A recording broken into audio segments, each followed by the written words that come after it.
I hope you all are doing okay, and I hope you are having a wonderful day. I have a question for you. Are you going through something right now? Someone once said that we are either entering a storm, in the midst of the storm, or exiting a storm. What stage are you in right now? Well, if you're going through a storm, so am I, and I'm here to remind you that you are not alone. God gives us examples in the Bible of people who not only went through storms, but who weathered them well and became better, not bitter. Let's look at Shadrach, Meshach, and Abednego, who refused to worship the king's golden statue. The Bible says in Daniel 3 that Shadrach, Meshach, and Abednego answered and said to the king, O Nebuchadnezzar, we are not careful to answer thee in this matter.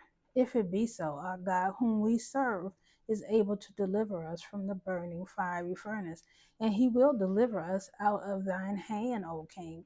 But if not, be it known unto thee, O king, that we will not serve thy gods, worship the golden image which thou hast set up. The Bible goes on to show us that the king was enraged and ordered that the furnace be made 7 times hotter than usual. It was so hot that those who apprehended Shadrach, Meshach, and Abednego died themselves. When the king looked into the furnace, he saw 4 men instead of 3, and said, the fourth looks like the Son of God. They were not alone, and neither are you. When the king called them out, not one hair on their heads had been singed, and they didn't even smell like smoke.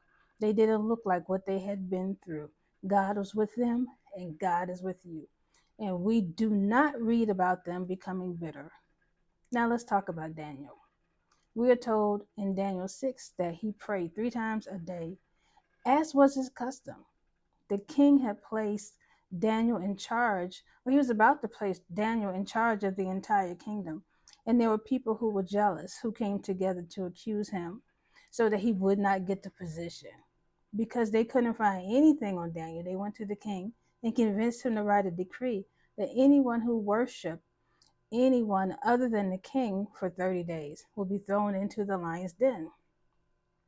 Despite the decree, Daniel continued to pray 3 times a day, and those who set themselves up against him spied and then returned to the king to report on Daniel. The king was distressed, and the gang reminded the king that the decree could not be changed.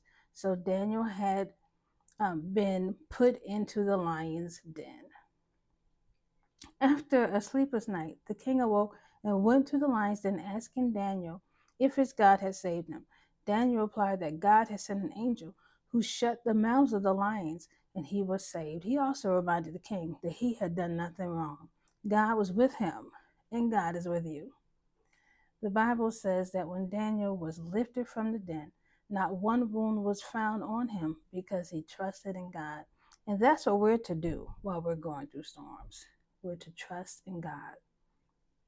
The king ordered that Daniel had been falsely accused and that the gang, along with their families, were to be thrown in the lion's den. That is a reminder, a sober one, that sometimes the consequences of what we do can fall on our families. By the way, we do not read about Daniel becoming bitter. Now let's talk about Joseph, who told his family about dreams that suggested that he would rule over them one day. In Genesis 37, the Bible shows us that Joseph's jealous brothers plotted to kill him, but Judah convinced them to sell him into slavery instead.